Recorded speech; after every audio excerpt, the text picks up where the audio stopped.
Hey guys, it's week 39. I'm Mrparka. It's Friday, and the reason I'm looking crazy like this is I'm in the middle of workout and I had to get my review done on a deadline this week. And my other reason is that I am doing a George Eastman movie. So in homage to George Eastman, I'm gonna look like a grizzled out retarded guy. All right. If you guys have not heard of it, this is horrible. Media Communications released this. This is aka Anthrophagous 2. Absurd. Rosso, Sangue, or something like that also. I know that's not there's a movie that's like that, but it has another aka title with Rosso in the beginning. Anyways, Joe D'Amato also directed this one. This is like the unofficial sequel to Anthrophagous. Anthrophagous is good fun. It's completely retarded, gory, funny. George Eastman stars in that one too, and he plays this big grizzled monster that is like a cannibal. In this one, he looks a little bit better. He's not all deformed, but the movie opens up with Eastman running from some guy. He cuts himself on a fence really bad. His guts fall out. That reminds me of Anthrophagous right there.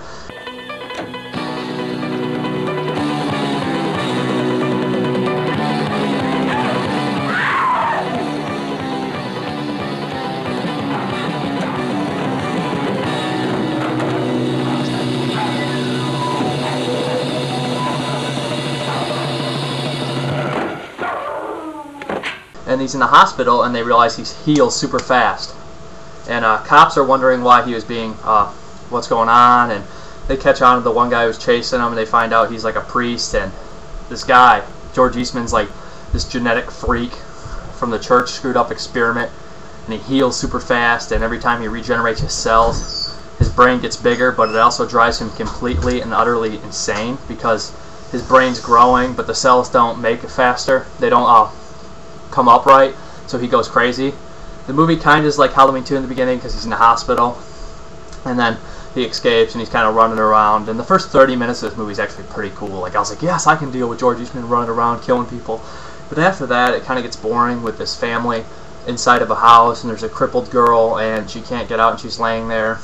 I always watch these movies in English, the Italian movies, because they're absolutely the best in English dubbed, because it adds to the cheesiness and the fun. Normally other movies I wouldn't, but Italian ones and maybe Spanish ones I usually do. But anyways, Eastman's cool in this movie, but it's not enough to make it great. Some of the gore effects are pretty good. They're pretty awesome. Some people getting killed. They're pretty solid. Nothing the greatest thing. There's a drill going through a cheek and popping out the other side. There's a saw bone.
Pickaxe, stuff like that. The kill count I think is 7 by the end of the movie, but one of the deaths is really lame. But anyways, like I said, the movie starts off really good, and then it gets really cheesy and quite annoying towards the end because it turns into, they say it's a Halloween 1 and 2 ripoff, and I would agree, because little boys running around like, the boogeyman, the boogeyman, the boogeyman, and it's so annoying because it's poorly dubbed and it's just like a shameless remake.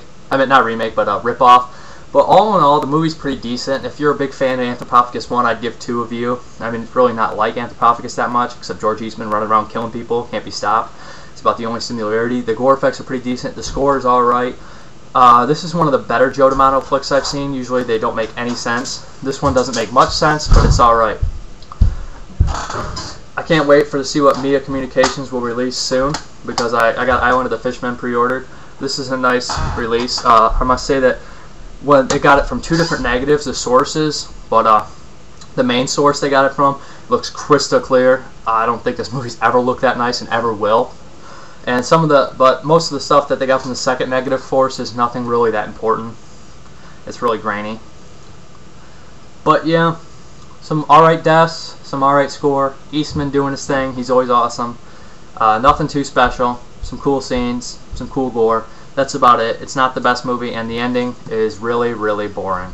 I mean, not the ending, but there's a good 25-minute segment of boredom. You do good to see Sylvia in this, the director. I believe that was him. I spotted him, one of the motorcycle guys. Yeah, he's the director of Cemetery Man, Stage Fright, The Church, The Sec. Yeah, Dario Argento's protege. He makes an appearance in this movie. But that's all there really is much to say about it. I mean, Eastman's awesome, but he can't carry the whole movie. I mean, there's a couple really drawn-out scenes, like where the girl who's in the thing, who's really crippled, has to get out. It lasts for at least 10 minutes of her on, like, doing the thing, and I was like, oh my god, hurry up. I know you're crippled, but let's not make this... It just so... takes forever.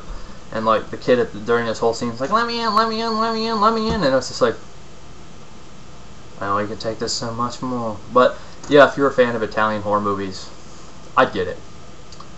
If you like this movie, the DVD transfer looks pretty good, except a couple scenes that look like shit, but they couldn't do anything about them, and they're nothing really important. But, yeah. Thank you for watching, and goodbye. And really, did the Italian slasher movie really have to have people eating spaghetti during the Super Bowl?